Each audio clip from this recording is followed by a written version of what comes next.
Hey everyone, Austin here with Paragon City Games for another walkthrough Wednesday. This week we're going to talk about Patchwork. This is a Tetris-like quilt making game where you're going to be buying pieces to put onto your quilt. Alright, so the way this game works is that each player is going to have their own board. That's going to be blank and it's going to have a bunch of different squares on it. You're going to be trying to fill this up with the pieces that you've got in front of you, kind of like a quilt that you're trying to patch. As you can see laid out in front of me, I've got another board. This is called the time board. On it, you're going to have your little pieces that represent whatever color you are, and then you're also going to have some buttons and some of these little star patches as well. As you move around, you'll be collecting the buttons and the star patches, and I'll kind of explain what those are used for here in a little bit. This is a little indicator, and it will be moving around the board as well. It will be moving around with these different pieces to indicate which ones that you can buy. So the way the game works is that you're each going to start with 5 coins, and you're going to be using these different coins in order to buy the different pieces that are going to go onto your board. So as we look at this, this indicates that we can only buy from the 3 pieces that are in front of it going clockwise. So looking at this, I can pick from this looking piece, this kind of squarish looking piece, and this kind of L looking piece. Now the way that you are going to buy these is on it, it's going to have a cost, and it'll also have a movement effect as well. So this specific piece says that I need to spend 4 buttons and that I'll move forward 6 spaces in order to buy this piece. So let's say I spend my money, I use 4 of them, this is now mine, and I can put it anywhere on my board as long as it fits within the squares. I can't overlap any of the pieces, so I can't have like a stack of 2 or 3 on top of each other either. So this piece I'll move right here, and it says that I need to move forward 6 spaces. So I'll move my little guy, 1, 2, 3, 4, 5, 6. And as I've moved over a button, I'm going to take this one for free. Okay, and then this will move and replace the piece that I just took. So now the 3 pieces I can buy are the ones up here. That is one thing that you can do on your turn. The second thing you can do on your turn is just to move. So this game isn't a turn-by-turn basis.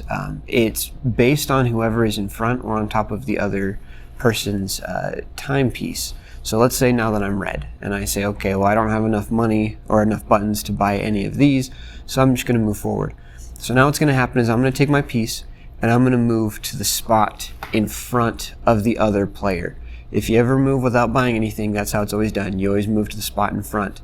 But now what happens is you count up however many spaces you just moved, and you get a coin for each one of those. So I moved 1, 2, 3, 4, 5, 6, 7 spots.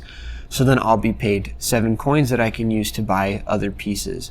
As the game goes along, you'll be buying pieces, you'll be fitting them on your quilt, trying to make it with as little space as possible.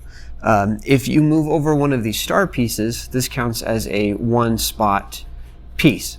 So let's say I've got some random hole in my quilt. Well, let's take this, put it right in, and that will fill up one of my spots.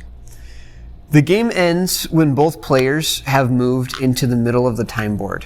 That can take a long time. It could take not a very long time. Just depends on how fast you guys are buying up the pieces and moving.